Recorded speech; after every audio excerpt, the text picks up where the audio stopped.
കണ്ണൂരിലെ രാഷ്ട്രീയ ചൂടുയരാൻ പ്രധാന കാരണമായി മാറിയത് കോൺഗ്രസ് നേതാവ് കെ സുധാകരനെ ചുറ്റിപ്പറ്റിയുണ്ടായ വിവാദങ്ങളും നീക്കങ്ങളുമാണ്. CPM-എതിരെ ശക്തമായ നിലപാട് സ്വീകരിച്ച് വർഷങ്ങളായി കണ്ണൂരിൽ നേരിട്ട് പോരാട്ടം നയിച്ചു വരുന്ന നേതാവാണ് സുധാകരൻ.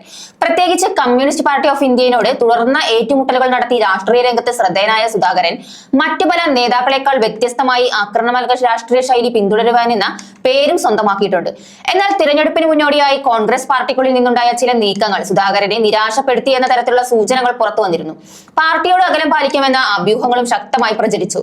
ഇതോടെ UDF-ന്റെ തിരഞ്ഞെടുപ്പ് സാധ്യതകൾക്ക് തിരിച്ചടി ഉണ്ടാകുമെന്ന് രാഷ്ട്രീയ നിരീക്ഷകർ വിലയിരുത്തി. ഈ സാഹചര്യത്തിൽ പിണറായി വിജയൻ ഉൾപ്പെടെയുള്ള CPM നേതൃത്വത്തിന് UDF-ന്റെ മുന്നേറ്റം തടസ്സപ്പെടുമെന്ന പ്രതീക്ഷയും രൂപപ്പെട്ടു. സുധാകരൻ സജീവമായി രംഗത്ത് ഉണ്ടാകാത്ത പക്ഷം കണ്ണൂരിൽ കോൺഗ്രസിന് വലിയ തിരിച്ചടി നേരിടേണ്ടി വരുമെന്നായിരുന്നു വിലയിരുത്തൽ. എന്നാൽ അവസാന ഘട്ടത്തിൽ കോൺഗ്രസ് നേതൃത്വം നടത്തിയ ഇടപെടലുകൾ നിർണായകമായി പാർട്ടിയുമായി ഉണ്ടായിരുന്ന ഭിന്നതകൾ പരിഹരിച്ച് സുധാകരനെ വീണ്ടും സജീവ രാഷ്ട്രീയത്തിലേക്ക് എത്തിക്കാൻ നേതൃത്വം വിജയിച്ചു. ഇതോടെ UDF-ന് പുതുവൈഭവം ലഭിച്ചുവെന്ന വിലയിരുത്തലാണ് ഉയരുന്നത്.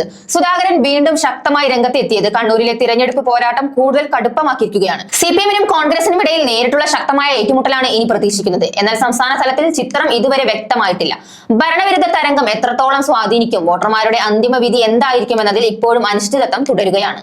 അതുകൊണ്ട് തന്നെ പിണറായി വിജയനുടെ മൂന്നാം ഭരണ സാധ്യത പൂർണ്ണമായി തള്ളിക്കളയാനോ ഉറപ്പിച്ചു പറയാനോ ഇപ്പോൾ കഴിയില്ല എന്നതാണ് രാഷ്ട്രീയ നിരീക്ഷകരുടെ വിലയിരുത്തൽ.